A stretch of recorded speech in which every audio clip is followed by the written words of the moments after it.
His Excellency Minot Tapu, Deputy Prime Minister and Minister of Fisheries and Trade.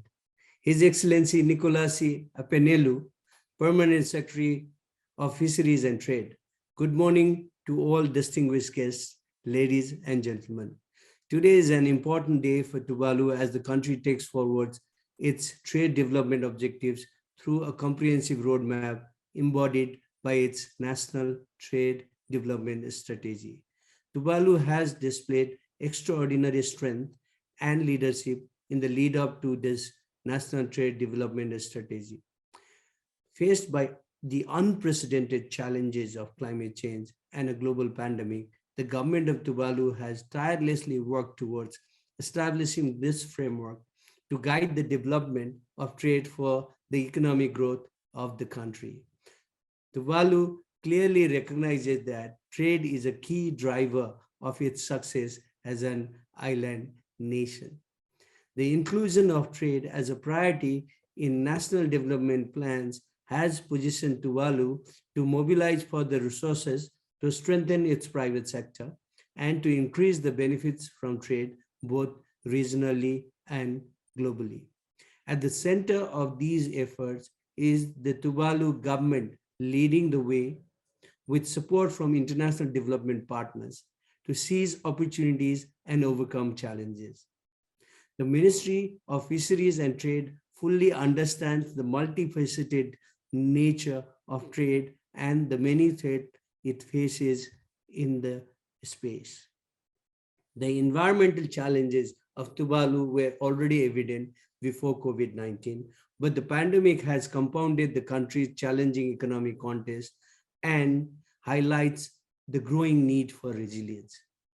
The Tuvalu National Trade Development Strategy is timely in establishing a clear roadmap towards guiding the country in building resilience.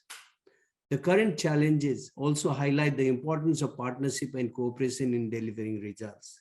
The partners gathered here today, such as UNESCAP and the UN Resident Coordinator Office, are a testimony of this commitment of Tuvalu towards partnership.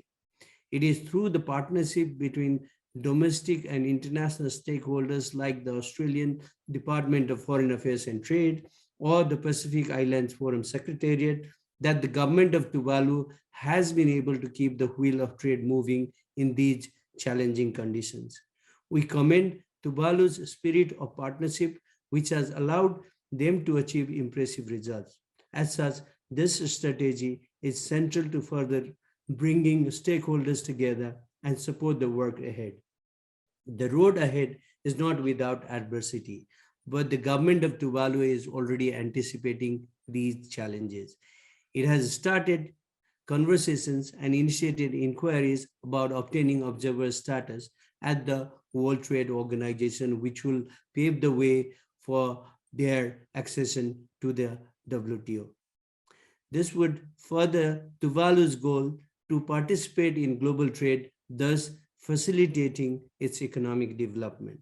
In coming years, building capacity will remain key to capitalize on gains and keep momentum going. The EIF is currently working with the government to build the capacity of Tuvalu's private sector. An important element of the project is supporting the finalization of a sustainable tourism policy, which will highlight the country's unique offerings coupled with responsible environmental and social practices. Ultimately, the project will position Tuvalu's export in key international and regional markets. It has been a true pleasure to work in concert with the Ministry of Fisheries and Trade all these years, more humbling to see the important milestone achieved, such as the one today. The EIF remains committed to accompanying Tuvalu as it implements this strategy over the coming years. Thank you.